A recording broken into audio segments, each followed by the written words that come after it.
by Red Giant, the earth is dying nowadays. Only one teenage lovers from UK survived in Earth. They tried to escape from the collapsing Earth, but during that great task, they became beautiful stone sculptures. Now, with all things in the earth, these beautiful stone sculptures are also facing to the Red Giant. D. Ilankovan, the author from Tamil Nadu, India, is bringing us to a wonderful world through this extraordinary science fiction thriller novel.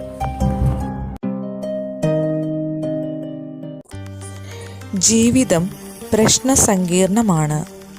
എന്നാൽ ഏത് പ്രതിസന്ധിയെയും നാം എങ്ങനെ നേരിടുന്നു എന്നതിനനുസരിച്ച് ഏത് പ്രയാസവും സന്തോഷഭരിതമാക്കാനാവും. ചുരുക്കത്തിൽ പ്രശ്നങ്ങളെ പ്രശ്നങ്ങളായി കാണുന്നതാണ് ദുഃഖത്തിനു കാരണം. പ്രശ്നങ്ങളെ അനുഭവങ്ങളാക്കി മാറ്റാനാകണം. എങ്കിൽ പെരുന്നാൾ പിറ പോലെ എന്നും സന്തോഷജീവിതം നയിക്കാനാവും.